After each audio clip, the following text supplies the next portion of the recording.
안녕하세요. 휴스턴 서울교회 황혜진 자매입니다. 오늘은 싱글에선 관증을 하신 고승현 형제님을 만나볼 건데요.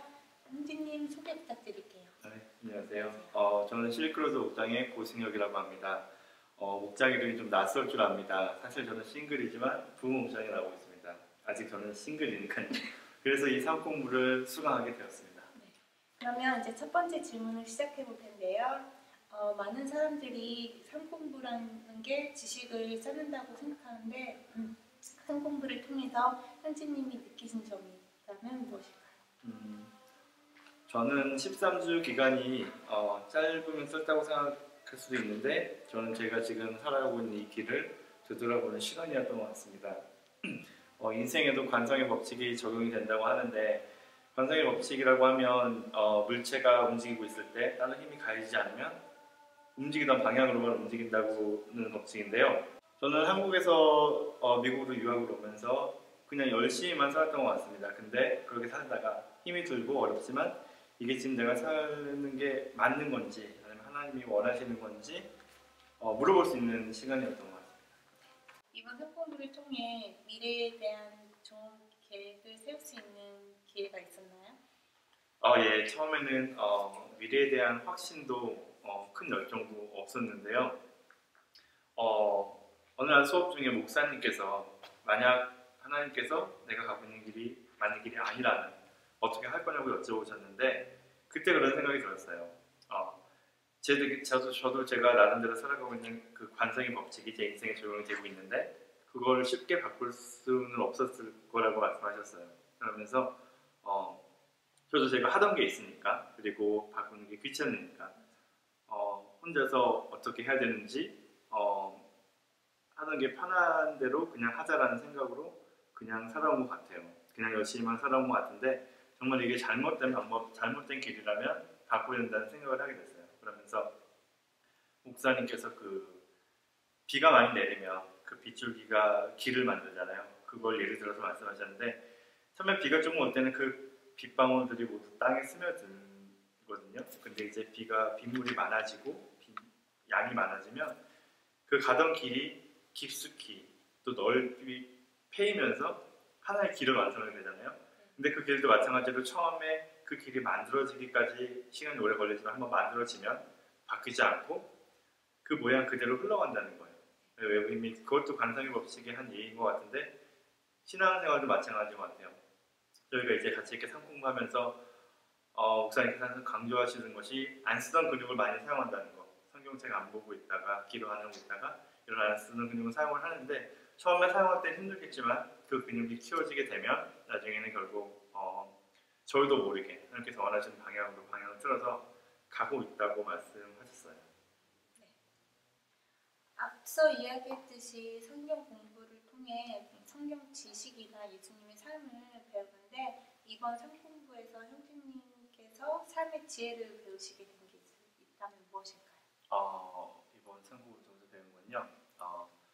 어떻게 해야 열심히 그리고 게으르지 않게 효율적으로 시간을 사용하는 것인데요. 대부분의 사람들이 급하진 않지만 중요하진 않지만 급한 것, 또 중요하지 않지만 급하지 않은 것에 대부분의 시간을 보내고 있다고 해요. 그래서 저 같은 경우는 그걸 그렇게 나누지 않고 따지지 않고 그냥 급한 대로만 살았던 것 같아요. 하지만 상공을 통해서 시간 관리를 하면서 효율적으로 관리하는 방법 중에 하나라고 말씀하셨는데 중요하면서 급한 일 그리고 중요하면서 급하지 않은 일을 먼저 해보라고 하셨거든요.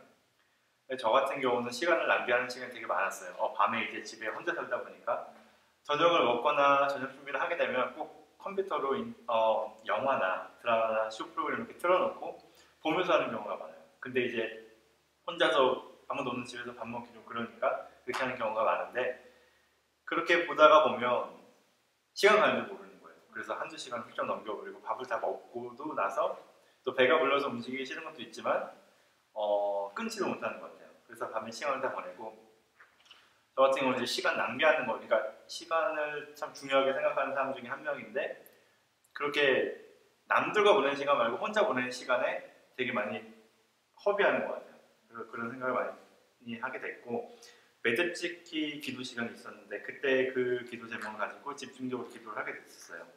시간을 효율적으로 활용할 수 있게 해달라고. 그래서 그 시간을 좀 줄여보기로 하고 그 시간에 이제 찬양을 틀어놓고 밥 먹고 나서 금방 치우고, 그리고 매일매일마다 하던 그 숙제 중에 하나인데 성경 읽기와 기도 시간을 좀 늘려보니까 아침에 일찍 일어나지만 피곤하지 않고 저녁에 일찍 자니까 또 충분한 잠을 자게 되고, 네. 그래서 그 효율적인 시간을 좋은 방법으로 활용했던 것 같습니다. 상품을 통해서. 기도와 성경 묵상에 시간을 투자하신다고 하셨는데 정확히 그것이 어떻게 삶에 도움이 되는지 말씀 좀 해주세요.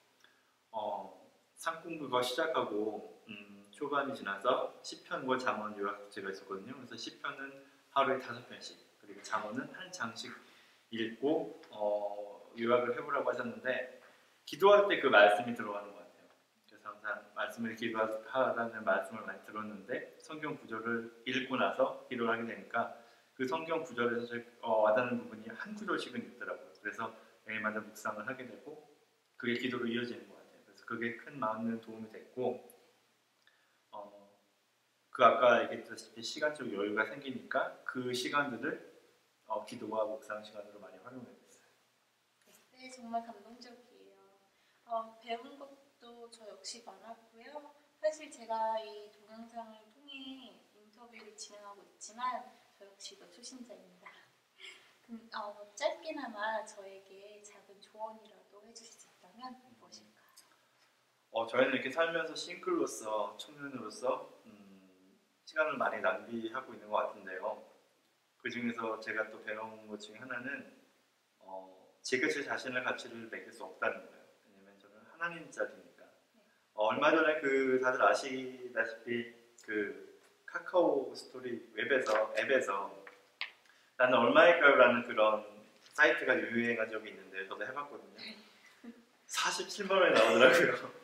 그래서 참 이거 믿을 만한 못 된다 이렇게 생각을 했었는데 환경적으로 어렵고 금전적으로 경제적으로도 어렵고 그런 생각을 하다 보니까 참 제 자신을 많이 원망하게 된 적도 많았는데, 그래도 저는 그런 몇십만 원의 금전적인 경제적인 가치보다는 하나님 자리라는 걸 톡톡히 배우는 상공부였던 것 같아요. 아이들이 싸울 때 부모님이나 자기 집에 가까우면 이길 확률이 더 많대요. 왜냐하면 뒤에 든든한 백이 있고 부모님이 있으니까. 저희도 마찬가지인 것 같아요. 아무리 힘들고 어려운 상황에 와도 하나님 아버지의 자녀이고 하나님 짤이니까 그런 용기를 가지고 그 어려운 것에 맞서 싸울 수 있는 힘이 생겼던 상품이었던 것 같습니다. 마지막으로 성경 구절 하나를 나누고 싶은데요. 마태복음 7장 24절인데요. 그러므로 내 말을 듣고 그대로 행하는 사람은 반석 위에다가 자기 집을 지은 슬기로운 사람과 같다고 할 것이다. 저와 마찬가지로 한 분 한 분 그런 헌신을 하셔서 상복을 통해서 청년의 때에 슬기로운 집에 반석 위에 반석 위에 집을 짓는 슬기로운 사람들이 됐으면 합니다. 사랑입니다. 네, 오늘 인터뷰 너무 감사합니다. 감사합니다. 네, 지금까지 간증 영상 인터뷰였습니다. 아직은 많이 부족하지만 앞으로 하나님의 은혜를 통해서 많이 부족한 점을 채워나가기를 소원합니다.